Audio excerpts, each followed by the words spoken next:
জান কবজ হওয়ার পরে কান্না শুরু করছে, কাঁদতেছে। আর ওই যে আরো 4 ভাই আছে, একবারে ফোনে জানাইছে, ভাই দুঃসংবাদ তোমাদেরকে শোনাই, আব্বা তো মারা গেছে। বড় ভাইরে জানাইলো, বড় ভাই কয় মারা গেছে তো কি করবো, তুই যা করার কর যা। দ্বিতীয় ভাই যে আছে তারেও ফোন করছে, সে বলে আমার অফিস টাইম অনেক ব্যস্ত, আমি সময় দিতে পারবো না, তুই যা করার করে নি। তৃতীয় ভাইকে ছোট ভাই ফোন করে জানাইছে, ভাই আব্বা তো মারা গেছে, কয় বিকাশ নাম্বার দিস, আমি কিছু টাকা পাঠাই দেবো, যে টাকার মাধ্যমে লোক ভাড়া কইরা তারে গোসল দিয়া কবর খনন কইরা দাফন করে নিবি, আমি কিছু তোরে টাকা পাঠাবো, বিকাশ নাম্বার দি। চতুর্থ ভাইকে ফোন করে জানাইলো, ভাইরে যেই বাবা আমাদেরকে জন্ম দিল ওই বাপ তো দুনিয়া ছেড়ে চলে গেছে, আয় না একটু জানা যায় আয়। চতুর্থ ভাই জবাব দিল, আমার বিদেশে বায়ার যাইব, গার্মেন্টসের মাল সেল দিতে হইব, সময় নেই, তুই মানুষ নিয়া তুই যেমনে যেমনি করার করে নিস, আর যদি একান্ত টাকা লাগে আমারে জানাইস, একটা নাম্বার দিস, ওই নাম্বারে আমি টাকা পাঠাই দিব। আল্লাহ বলেন ওয়াবিল ওয়ালিদাইনি ইহসানা, মা বাবার খেদমত করবা, মা বাবার খেদমত করবা, কারণ তুমি মা বাবার মাধ্যমে দুনিয়ার আলো বাতাস পাইছো। মা বাবা না হলে তুমি দুনিয়ার আলো বাতাস পাইতা না। মা তোমারই পেটে বোঝা লইছি, ওয়াসাইনাল ইনসানা বিওয়ালিদাইহি হামালাতহু উম্মুহু কুরহা ওয়া ওয়াদাআতুহু কুরহা ওয়া হামলুহু ওয়া ফিসালুহু 30 শাহরা। তুমি তোমার মার পেট হইয়া দুনিয়া আসছো, তোমার মা তোমার এই পেটে নিছি, তোমার মা তোমাকে পেটে নেওয়া অবস্থায় অনেক কষ্ট করেছি, তাই তুমি তোমার মার খেদমত করবে, পাশাপাশি তুমি তোমার বাবারও খেদমত করবে। মার খেদমত করবা, বাবার খেদমত করবা, মা বাবার খেদমতের বেলায় কোনো ত্রুটি করতে পারবা না। এই কথাটা স্বয়ং আল্লাহ নিজে বলে দিছি। মা বাবা কষ্ট পায় এমন কোনো কথা বলতে পারবা না, মা বাবা উফ শব্দ বলে এরকম কোনো আচরণও করতে পারবা না, মা বাবার কথার উপরে কথা বলতে পারবা না। মা বাবা যখন যা কিছু বলে তা তুমি অবশ্যই মানবা, তা তুমি প্রত্যাখ্যান করতে পারবা না।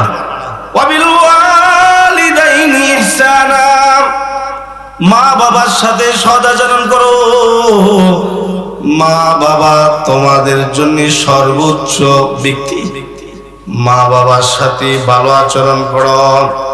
ইম্মা ইয়াবলুগান্না ইনদাকাল কিবারা আহাদুহুমা আও কিলাহুমা, যদি তোমার হায়াতে তুমি যদি উভয়জনকে তুমি তোমার হায়াতে পাও তাহলে উভয়ের খেদমত করবে। তোমার মা বেঁচে আছে মার খেদমত করবে, বাবা বেঁচে আছে বাবারও খেদমত করবে। ইম্মা ইয়াবলুগান্না ইনদাকাল কিবারা আহাদুহুমা, তাসনিয়া সিগা, তোমার হায়াতে দুজন বেঁচে আছে তো দুজনের খেদমত করবা, মার সেবা করবা, মার জুতা স্যান্ডেল দিয়ে দিবা, প্রয়োজনে কখনো কখনো মায়ের কাপড়টাও দিয়ে দিবা। মা যে চুলায় রান্না করতে বসছি তো মার চুলার রান্নার কাজে তুমি নিজেও অংশগ্রহণ করবা। ঘরের মধ্যে আগুন নাই, মেজবাতি নাই, গ্যাস লাইট নাই, আগুন নাই, তোমাকে মা বলছে অমুক বাড়ি থেকে গিয়া তুমি তো আগুন নিয়ে আসো, তাই তুমি তোমার মার নির্দেশ পালন করার জন্য অমুক বাড়ি থেকে গিয়ে আগুন নিয়ে দিবা। ইম্মা ইয়াবলুগান্না ইনদাকাল কিবারা আহাদুহুমা, মা তোমাকে পেটে বোঝা বইছি, মার খেদমত করবা। পাশাপাশি যদি বাবাকেও হায়াতে পাও তাহলে বাবারও খেদমত করবা। বাবা হাল বাইতে গেছে, তুমিও বাবার লগে লগে যাইবা। বাবার নাঙ্গল জোয়াল কাঁধে লইছে, তুমিও তোমার বাবার কাঁধ থেকে নাঙ্গল জোয়াল আইনা নিজের কাঁধে লইবা। বাবা গোসল করতে পুকুরে চলে গেছে, তো বাবার লুঙ্গিটা লইয়া তুমি পুকুরে চলে যাইবা। বাবায় গাছটা কাইটা গাছ উঠাই আইনা তুইছে, তুমি নিজে বাবার বোঝা হালকা করার জন্য গাছগুলো নিয়ে তুমি পুকুরে নেমে যাইবা।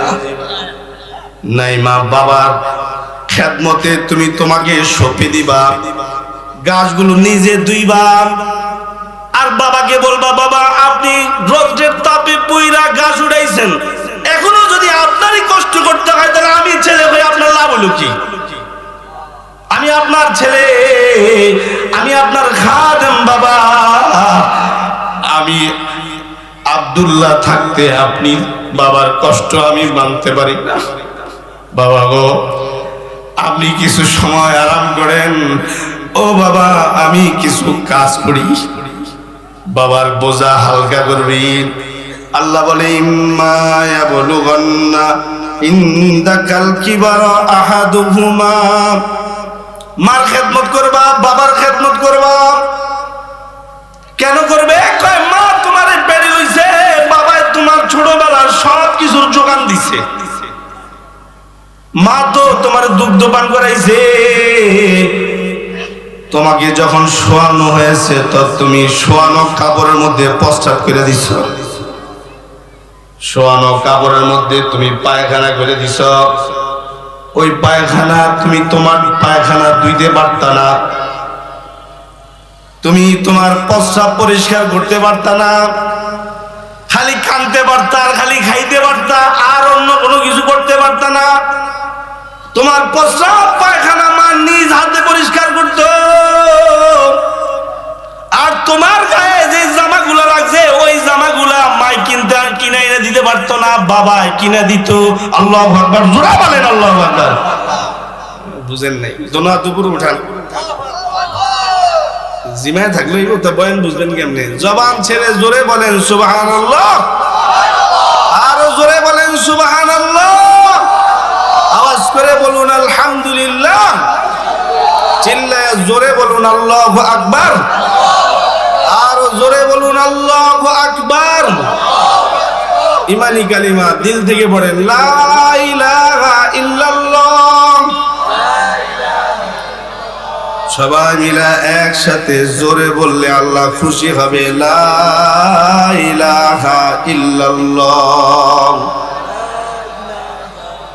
মাশাআল্লাহ। আপনার মা যেমন কষ্ট করছি, বাবাও কিন্তু আমাদেরকে নিয়ে কষ্ট করেছে।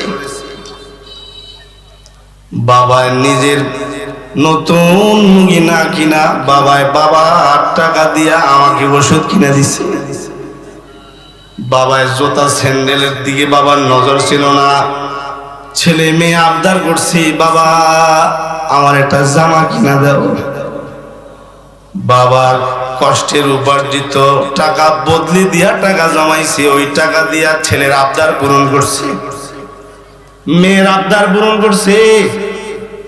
ইম্মা ইয়াবলুগান্না ইনদাকাল কিবারা আহাদুহুমা আও কিলাহুমা। যদি তুমি তোমার হায়াতে মা বাবাকে পেয়ে যাও তাহলে মা বাবার খেদমত করো। যদি দুইজনের একজন যদি হারায় যায়, অর্থাৎ আল্লাহর কাছে চলে যায়, তাহলে যাকে তুমি পাইবা তার খেদমতে তুমি তোমাকে মনোযোগী করবা। মা যদি বেঁচে থাকে মার খেদমত করবা, বাবা যদি বেঁচে থাকে তাহলে বাবার খেদমত কইরা নিজেরে ধন্য করবা। মা বাবার খেদমতের মাধ্যমে তুমি আল্লাহর কাছে প্রিয় হইবা। কেউ যদি মা বাবার খেদমত করি তাহলে আল্লাহ তাআলা বলে, নবী গো আপনি বলে দেন আমার বান্দা বান্দীদেরকে, মা বাবার খেদমতকারী সন্তান তারা মা বাবার খেদমতের কারণে আমার কাছ থেকে জান্নাত পেয়ে যাবি। সুবহানাল্লাহ, আওয়াজ করে জোরে বলেন সুবহানাল্লাহ। মা বাবার খেদমত করতে হইব। বর্তমান সময়ে ছেলেরা মেয়েরা মা বাবার খেদমতকে বোঝা মনে করতেছে, মা বাবাকে তারা বোঝা মনে করে, অথচ মা বাবা কোনোদিন সন্তানকে বোঝা মনে করে নাই। বরং সন্তান যদি না খাইছে তাহলে মার খাওয়ান হারায় গেছে। যখন দেখছে সন্তান খায় না তো মাও খানা ছেড়ে দিছে। যতক্ষণ পর্যন্ত না সন্তান না খায় ততক্ষণ মাও না খেয়ে থাকে। বাবাই কাজে ছিল, বাবাই যখন ঘরে আইছে, ঘরে আইসা জানছে কি ব্যাপার, আমার আব্দুল্লাহ কি খায় না নাকি, কয় না, বাবাই পরিশ্রমী দেহ নিয়া ঘরে আসছি। পরিশ্রমী দেহ নিয়া ঘরে আসার পর যখন শুনছি ছেলেটা খায় নাই, মেয়েটা খায় নাই, তো বাবাও না খেয়ে দিচ্ছে। ছেলে মেয়েদেরকে মা বাবা এতই ভালোবাসতো, একসাথে খাইতে বসলে পরে বাবার পাতে বড় মাছটা বাবার ছেলেকে দিয়ে দিত। বাবার পাতের মধ্যে থাকা মাছের পিসটা বাবা মেয়েকে দিয়ে দিত। মা তার পাতের মধ্যে থাকা মুরগির পিসটা মা নিজে না খায় আর সন্তানকে দিয়ে দিত। যদি মানুষ একত্রে খানা খাইতে বসছে, মা বাবা সন্তানদেরকে নিয়ে, কয় সন্তানদেরকে নিয়ে মা বাবা একত্রে খাইতে বসলে পরে যদি কোনো কিছু কম থাকে তখন মা ওই কমটার ভাগ নিছে, বাবা ওই কমটার ভাগ নিছে। সন্তানকে পুরাপুরি দিছি। এই সন্তানকে মা বাবা আদর সোহাগ ভালোবাসা দিয়া বড় করছে। মা ঘরের যাবতীয় কাজ করছে, বাবাই বাহিরের যত কাজ আছে সব কাজের আঞ্জাম দিছে। এই মা বাবা সন্তানকে যদি আদর সোহাগ না করতো তাহলে আমরা যারা এখানে এসে বসেছি, আমরা আজকে এই জায়গায় এসে বসে থাকার মতো উপযুক্ত থাকতাম না। আমরা ছোটবেলায় মারা যেতাম। যদি আমাদের পিতা মাতা যদি আমাদের উপরে যদি তারা দয়া না করতো, তারা আমাদেরকে আদর সোহাগ ভালোবাসা দিয়া আমাদেরকে লালন পালন কইরা বড় করলো। বড় করা সন্তান এবার বড় হওয়ার পরে মা বাবাকে বোঝা মনে করে, বলে না না, মা বাবা বোঝা মনে করো না। মা বাবা হলো তোমার নেককার, মা বাবা হলো তোমার পীর, মা বাবা হলো তোমার দোয়ার ভান্ডার। মা বাবা তোমার জন্য দোয়া করলে বুলেট যেমন মিস হয়ে না, কখনো কখনো বুলেট মিস হয়ে যায়, কিন্তু মা বাবার দোয়া আল্লাহ তাআলা ফিরায় দেয় না। পৃথিবীর যত বড় হুজুর দিয়েই দোয়া করাও না কেন, তবে মা বাবার দোয়ার সাথে হুজুরের দোয়া মিলবে না। মা বাবার দোয়া আল্লাহর কাছে সবার আগে কবুল হয়ে যায়। এই মা বাবার খেদমত কইরা তুমি তোমাকে আল্লাহর কাছে প্রিয় বানা নাও। মা বাবাকে বোঝা মনে করো না। মা বাবা আপনাকে আমাকে লালন পালন করেছে, এই মা বাবার সাথে কখনো খারাপ ব্যবহার করা যাবে না। এটাই আল্লাহ বলে ওয়াকফিদ লাহুমা জানাহাজ যুল্লি মিনার রাহমা, ওয়াকফিদ লাহুমা জানাহাজ যুল্লি মিনার রাহমাতি ওয়া কুর রাব্বিরহামহুমা কামা রাব্বায়ানি সগীরা। মা বাবার সামনে যখন দাঁড়াবা তখন বিনয়ের সাথে দাঁড়াইবা। বাবা মার কথার উপরে তোমার কথা যেন না হয়। মা বাবার চোখে চোখে চোখ রেখা কথা বলবা না। মা বাবা উফ শব্দ বলে এমন কোন আচরণও করবা না। উফিল্লাকুমা ওয়ালা তানহারুহুমা ওয়া কুল্লাকুমা কাওলান কারীমা ওয়াকফিদ লাহুমা জানাহাজ যুল্লি মিনার রাহমা ওয়া কুর রাব্বিরহামহুমা কামা রাব্বায়ানি সগীরা। আল্লাহ বলেন ইবাদত আমার করবা, আর যতদিন বেঁচে থাকবা মা বাবার খেদমত করবা। এই যে হুকুম, এই হুকুমদাতাকে আওয়াজ করে বলেন বাবা, হুকুমদাতাকে। তাহলে মা বাবা বলতে আল্লাহ তাআলা বলতেছে মা বাবার খেদমত করো। আল্লাহ বলে মা বাবার সেবা করো, মা বাবার খেদমত করো। মা বাবার খেদমতের মাধ্যমে আল্লাহর নৈকট্য লাভ করো। হাদিসে সাল্লাল্লাহু আলাইহি ওয়াসাল্লাম বলছে, এজন্য আল্লাহ তাআলা আমাদেরকে ডাইকা বলে, যদি সহজেই তুমি তোমাকে জান্নাতি বানাইতে চাও তাহলে মা বাবার খেদমত করো। আওয়াজ করে একটু জোরে বলেন, কার খেদমত করো? মা বাবার খেদমত করো। মা বাবার খেদমত আল্লাহ তাআলা এমন ভাবে কবুল করেন যে মা বাবার খেদমত করা সন্তানের সব কিছুর মধ্যে আল্লাহ বরকত দান করেন। সুবহানাল্লাহ, সুবহানাল্লাহ বলবেন না? সুবহানাল্লাহ। মা বাবার খেদমত করেছি, মা বাবার খেদমত করা সন্তানের রিজিকের মধ্যে আল্লাহ তাআলা বরকত দান করে। আমার শায়খ ও মুর্শিদ আরেকজন আছে, তিনি অবশ্য শুধু আমার এই শায়খ না, ওনার অবস্থানটা হলো পৃথিবী জুড়ে।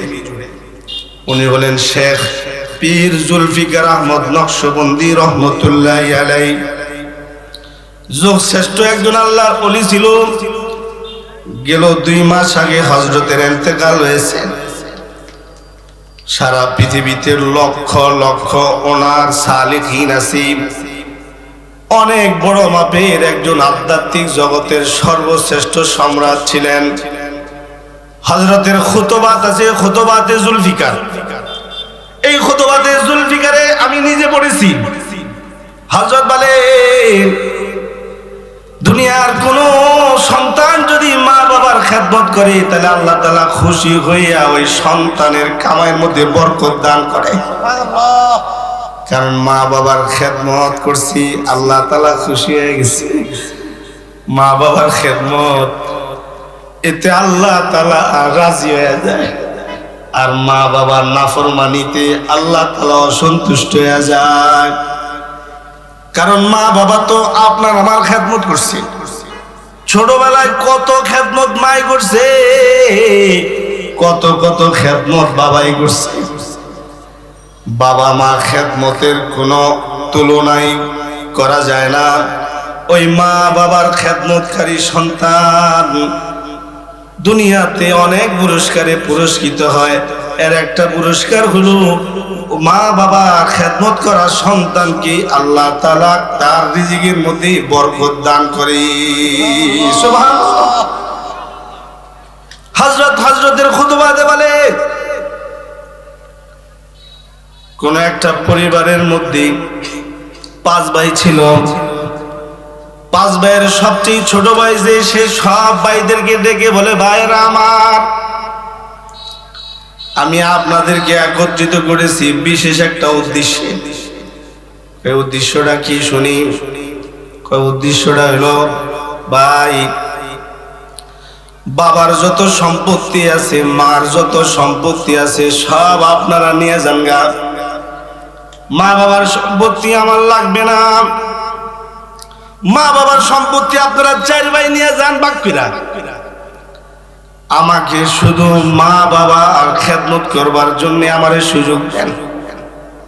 সম্পদ আপনারা নিয়ে যান, আমার সম্পদটাও আপনারা ভাগ করে নিয়ে যান। শুধু বিনিময় মাকে আর বাবাকে আমারে দিয়া দেন। আমি আমার মা, আমি আমার বাবার খেদমত করব। সুবহানাল্লাহ, জোরে বলেন। বর্তমান সময়ে এমন চিত্র পাওয়া যায়, বরং বায়ে বাইরে ঠেলে তুই মারে খাওয়াবি, বায়ে বায়েকে ঠেলা বলে তুই বাবাকে খাওয়াবি। মা বাবাকে খেদমতের সময় বাইরা বাইরা ধাক্কা ধাক্কি করে। কিন্তু কিছু কিছু মানুষ আজও আছে যারা মা বাবার খেদমতের জন্য পাগল। মা বাবার খেদমত করলে লস নাই। মা বাবার খেদমত যারা করছে আল্লাহ তাআলা তাদেরকে ভাগ্যবান বানায় দিছে। 4 ভাইয়ের ছোট ভাইয়ের এই কথা শুনা একজন আরেকজনের লাগে কয় ভালোই তুইছে, আমাগো মাথার বোঝায় যদি নিয়ে যায় তাহলে তো আমরা শান্তি পেলাম। মা বাবার লালন পালন করা এটা বোঝা মনে করে, যদি নিয়ে পালতে চায় তাহলে পালুক গা, এই বুড়া বুড়িরে আর পালতে মন চায় না। হায় রে, অথচ এই বুড়া বুড়ি না পারলে তুই আজকে এত বড় হইতি না, ঠিক না ভাই? ঠিক জোরে বলেন। বুড়া বুড়ি যদি না পালতো তাহলে আজকে তুমি এত বড় হইতা না। চার ভাই খুশি হয়ে বলে তাহলে ভালোই তো প্রস্তাব দিছস, এরকম প্রস্তাব তুই আগে দিবি না? তো নে নে মারে বাবারে তোর বাসায় নিয়ে দিয়ে এলাম, আর মা বাবার সম্পত্তি আমরা সব নিয়ে গেলাম। ছোট ছেলেরা এবার মার খেদমত করে, বাবার খেদমত করে, করতে করতে শায়েখ বলে 15 থেকে 20 বছর ছোট ছেলেটা মা বাবা উভয়ের খেদমত একাকার করে গেছে। একটা সময় গেলে পরে বাবায় বয়বৃদ্ধ হয়ে বিছনায় পড়ে গেছে। বিছনায় পড়ে যাওয়া বাবার জন্য ছেলে যে কত কান্না করলো, কত ডাক্তারের কাছে নিয়ে গেল। তার মানুষ বলি তোর অন্য ভাইয়েরাও তো আছে, তোর বাবারে নিয়ে অন্য ভাইদের কোনো ফিকির নাই, তুই এত কান্নাকাটি করস কেন? ছোট ছেলে বলে না, তাহলে আপনারা জানেন না, আমি ছোট থাকতে যখন অসুস্থ হয়েছি তখন আমার বাবার ঘুমাইছে না। ছোট থাকা অবস্থায় যখন আমি অসুস্থ হয়ে গেছি আমার মা সারা রাত আমার নিয়ে বসেছিল। আমি যখন অসুস্থ হয়ে গেছি তো মা বাবা পালা বদল করে আমারে খালি কোলে লয়ে বয়ে থাকতো। আজকে আমার বাবা অসুস্থ হয়ে বিছনায় ফিরে গেছে, আর বাবার কোনো খেদমত আমি করতে পারতেছি না, আমি আমার মনকে বুঝাইতে পারতেছি না।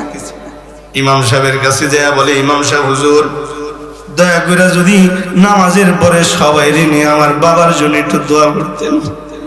আমার বাবা আজকে বহুদিন যাবৎ বিছনায় পড়ে গেছি, বাবারে আমি 2 পায়ে হাঁটতে না দেখি আমার মন খারাপ হয়ে গেছে।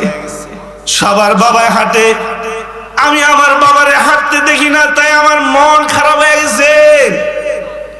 ইমাম সাহেবের কাছে দোয়া চাইতে গিয়া ছেলে কাঁদতে কাঁদতে বুক ভিজায় ফেলছে। এ হলো বাবার খাদেম সন্তান, এটাই আল্লাহ কোরআনে বলছে, ইম্মা ইয়াবলুগান্না ইনদাকাল কিবারা আহাদুহুমা আও কিলাহুমা ফালা তাকুল লাহুমা উফিন ওয়ালা তানহারহুমা ওয়া কুল লাহুমা কাওলান কারীমা। তোমরা যদি তোমাদের হায়াতে পিতা মাতাকে পেয়ে যাও তাহলে তাদের সেবা করো। ইমাম সাহেব বলে ঠিক আছে, আপনার বাবার জন্য নামাজের পরে দোয়া করব। এদিক দিয়ে বাবার জন্য তন্ন তন্ন করে ডাক্তার খুঁজতে খুঁজতে হয়রান হয়ে গেছে। একটা পর্যায়ে গেলে পরে কোন এক ডাক্তার বলছে, ভাই আপনার বাবার এমন একটা রোগ হয়েছে যে রোগের ওষুধ পৃথিবীতে আর নাই, অর্থাৎ এই অসুখের মাধ্যমে আপনার বাবা দুনিয়া ছাড়বে। এই কথাটা ডাক্তারে বলার সাথে সাথে ছেলেটা হাওমা করে কাঁদছে। হায় রে, এতদিন তো বাবা অসুস্থ থাইকা বিছনায় পড়ে থাকলেও ডিউটি করে গিয়া বাবার চেহারার দিকে তাকায়, তারপরে বাবারে দেখছি বাবার অসুস্থ বিছানার পাশে গিয়া বাবার পাশে বসে কথা বলছি। এখন যদি আমার বাবা মরেই যায় তাহলে আমি অফিস থেকে আইসা আমি কার চেহারা দেখবো? অফিস থেকে আইসা আমি কার প্রস্রাব পায়খানা পরিষ্কার করবো? এই হলো নেক সন্তান। এইভাবে ছেলেটা বাবারই ভক্ত হইয়া বাবার খেদমত করছি। আল্লাহর হুকুম, আল্লাহ তাআলা মৃত্যু অবধারিত রাখছে, কুল্লু নাফসিন যায়িকাতুল মাউত সুম্মা ইলাইনা তুরজাউন। আল্লাহ তাআলা প্রত্যেক প্রাণীকে মৃত্যু দিবেন এবং যার যখন যেখানে মৃত্যু থাকে ওখানে আজরাইল চলে আসবে। আল্লাহ তাআলা অন্য আয়াতে বলে, আইনামা তাকুনু ইউদরিকুমুল মাউত ওয়ালাউ কুনতুম ফি বুরুজিন মুশাইয়াদা। তুমি যেখানেই থাকো না কেন, মৃত্যু যখন তোমার জন্য পরোয়ানা জারি হবে, তখন আজরাইল, তুমি যেখানেই থাকো না কেন, আজরাইল সেই জায়গায় চলে যাবে। আপনার আমার জন্য এমন একটা সময় অপেক্ষা করতেছি, যে সময়ে পৃথিবীর কোনো ওষুধ আর আপনার আমার দেহে কাজ করবে না। তার মানে এই দুনিয়া ছেড়ে আপনাকে আমাকে যেতে হবে। ঠিক বললাম না ঠিক বললাম? এটা আপনার আমার জীবনেও একদিন আসবে। যেহেতু আপনি আর আমি এখনো বেঁচে আছি, আজরাইল আপনার আমার কাছে আসবে। সত্যি সত্যি একদিন ছেলেটার বাবার সামনে আজরাইল চলে আসছে, জান কবজ কইরা ছেলের বাবাকে আজরাইল নিয়ে গেছি। ছেলেটা বাবার জান কবজ হওয়ার পরে কান্না শুরু করছে, কাঁদতেছে। আর ওই যে আরো 4 ভাই আছে, একবারে ফোনে জানাইছে, ভাই দুঃসংবাদ তোমাদেরকে শোনাই, আব্বা তো মারা গেছে। বড় ভাইরে জানাইলো, বড় ভাই কয় মারা গেছে তো কি করবো, তুই যা করার কর যা। দ্বিতীয় ভাই যে আছে তারেও ফোন করছে, সে বলে আমার অফিস টাইম অনেক ব্যস্ত, আমি সময় দিতে পারবো না, তুই যা করার করে নি।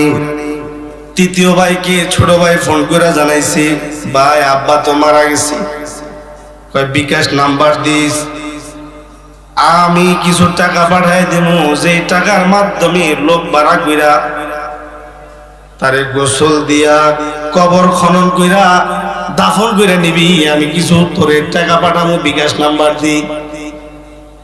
চতুর্থ ভাইকে ফোন করে জানাইলো, বাইরে যেই বাবা আমাদেরকে জন্ম দিল, ওই বাপ তো দুনিয়া ছেড়ে চলে গেছে, আয় না একটু জানা যায় আয়। চতুর্থ ভাই জবাব দিল, আমার বিদেশে বায়ার যাইব, গার্মেন্টসের মাল সেল দিতে হইব, সময় নেই, তুই মানুষ নিয়া তুই যেমনে যেমনি করার করে নিস, আর যদি একান্ত টাকা লাগে আমারে জানাইস, একটা নাম্বার দিস, ওই নাম্বারে আমি টাকা পাঠাই দিব। 5 সন্তানের 4 সন্তান বাবার জানাজায় আসতে রাজি না, কিন্তু ছোট ছেলে যে আছে সে বাবাকে বলতে পারে না। আল্লাহু আকবার, জোরে বলেন আল্লাহু আকবার। সে তার বাড়ির আশেপাশের কয়েকজনকে নিয়ে বাবারে গোসল দিল, নিজ হাতে কেঁদে কেঁদে বাবারে গোসল দিল। বাবার গায়ে নতুন কাফনের কাফন পরাইল, চোখের পানিতে ওর বুক ভিজা গেল। মসজিদের ইমাম সাহেবের কাছে গিয়া বলল, হুজুর আমার বাবার জানাজাটা পড়াইবেন, কারণ আমার বাবা আমার জন্য এমন এমন জিনিস করছে যা পৃথিবীর কোনো মানুষ আমার জন্য করে নাই। আজকে আমার ওই বাবার জানাজাটা আপনি পড়াবেন। আমার বাবার লাশ আমি নিয়ে আসতেছি, কয়েকজনকে ধরাধরি করে নিয়ে গেল। নামাজ শেষ, ইমাম সাহেবের মাধ্যমে ছেলে বাবার জানাজার নামাজ পড়ায়া বাবারে দাফন কইরা ছেলেটা কাঁদতে কাঁদতে বাড়িতে আসলো।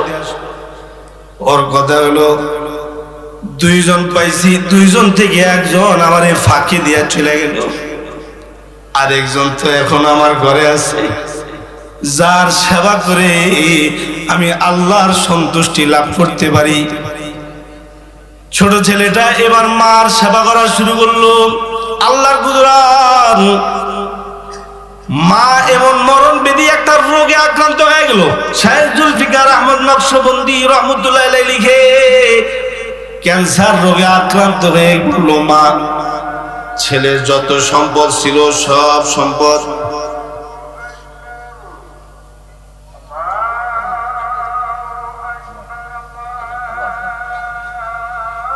আজানটা শেষ হোক, হ্যাঁ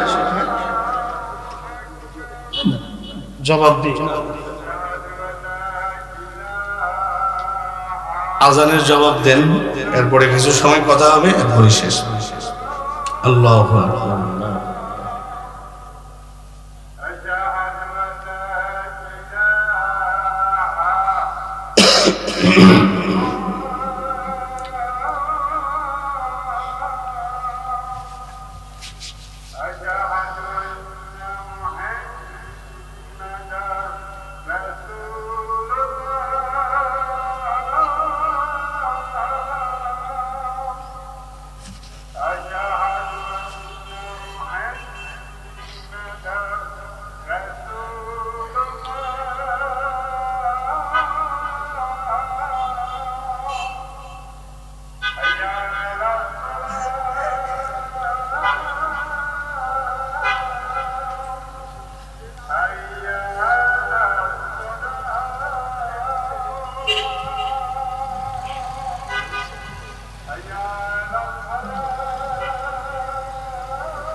মা মরণ বিধি ক্যান্সারে আক্রান্ত হয়ে গেল।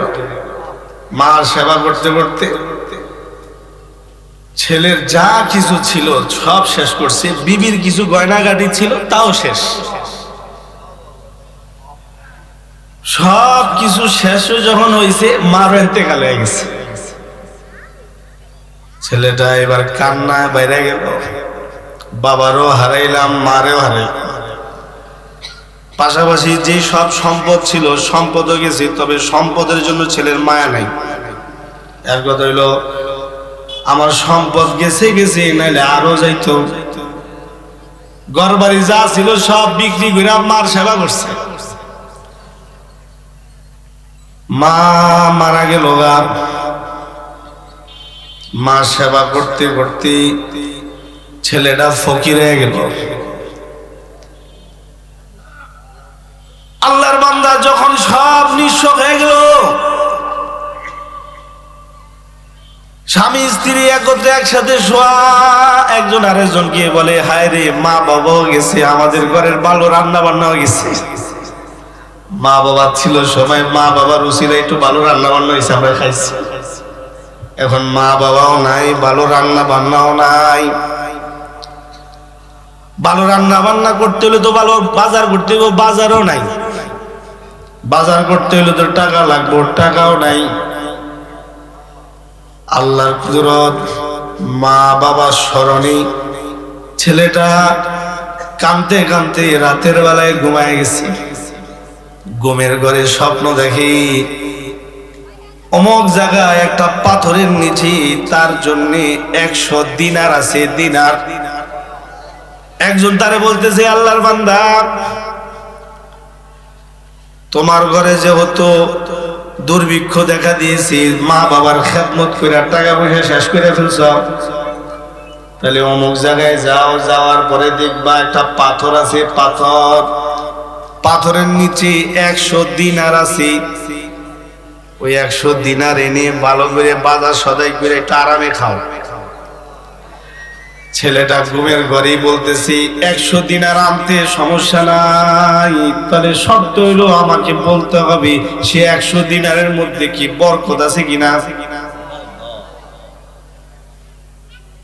তাকে যে স্বপ্নে তথ্য দিয়েছে সে বলতেছে না, বরকত তো নাই, তাহলে আমারও দরকার নাই। সকালবেলায় ফজরের নামাজ পড়লো, বিবির সাথে বৈশা বলে বিবি রে, রাতের বেলায় তো আমি এই স্বপ্ন দেখছিলাম।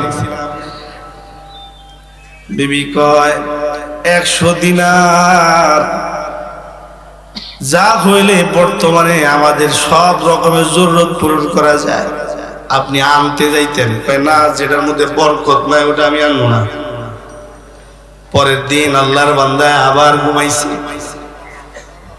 ওই ব্যক্তি আবার তাকে বলতেছে আল্লাহর বান্দা, গেল কালকে তো 100 দিনারের তথ্য দিলাম, নিলা না। আজকে ওই জায়গায় যাইবা, পাথরের নিচে 10 দিনার পাইবা, 10 দিনার। মিয়া অভাবে আছো, একটু ভালো মন্দ খাইতে পারতেছো না, তাড়াতাড়ি যাইয়া 10 দিনার আইনা বাজার কইরা, একটু ভালো বাজার কইরা তারপরে খাও। ছেলেটা বলে আমাকে বলতে হবে এর মধ্যে বরকত আছে কিনা। কয় না, বরকত তো নাই। কয় তাহলে আমিও ওখানে নাই। সকালবেলায় বিবিরে বললো, বিবি এই ঘটনা। আরে আপনি খালি কয় আর আপনি খালি বরকত খোঁজেন মিয়া, এমনি আমগো ঘরের মধ্যে চাউল নাই, ঘরের মধ্যে নাই আলু নাই, ডাউল নাই, তেল নাই, আর আপনি খালি বরকত খুঁজেন মিয়া। যান বাইরে যাইতেছে, দেখেন না বাচ্চারা না খেয়ে কাকড়া শুয়ে দিতেছে, একটু যায় দেখেন না। কয় না, যে জিনিস আনবো না এটা যায় দেখতাম না।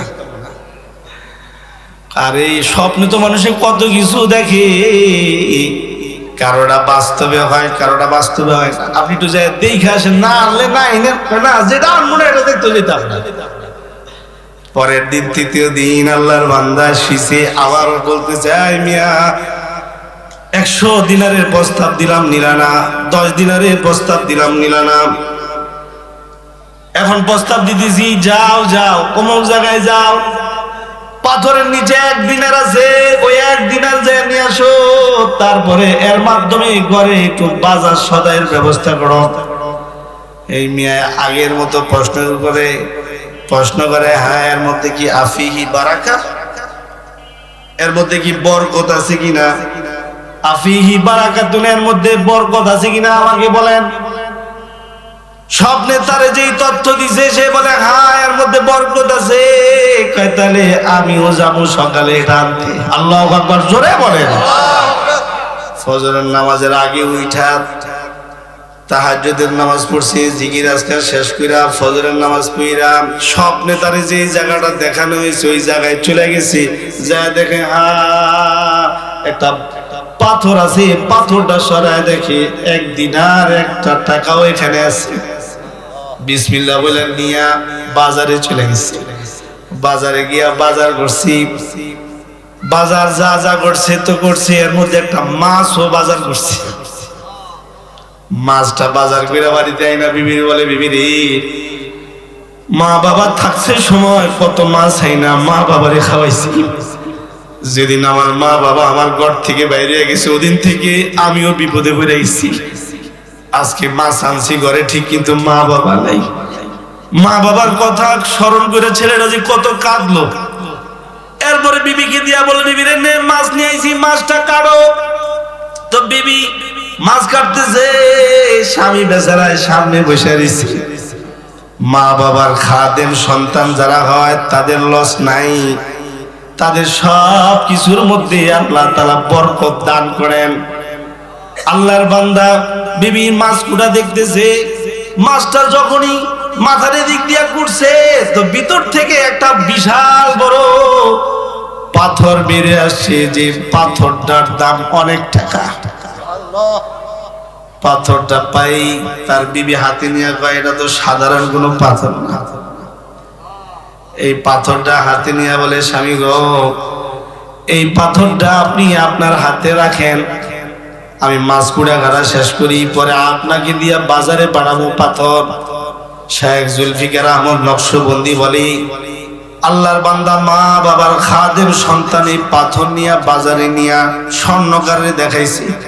স্বর্ণকার বলে, ভাই তুমি এর মূল্য যা চাইবা আমি তোমার তাই দিব, এই পাথরটা অন্য কাউরে তুমি দিও না।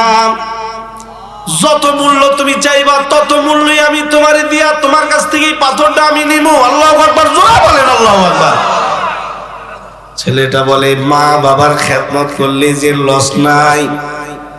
মা বাবার খেদমতকারী সন্তান মা বাবার দোয়া পায়, আর দোয়ার কারণে সে তার সবকিছুর মধ্যে বরকত পায়। আর যদি মা বাবার দোয়া যদি না নেয়, মা বাবার আদেশ যদি না মানে, তাহলে বুজুর্গ হওয়ার পরও কিন্তু বিপদে পড়ে যায়। কিতাবে আমরা ঘটনা পড়ছি, সময় শেষ আর 2 মিনিট। আমরা কিতাবে পড়ছি বনি ইসরাইলের বর্ণনা।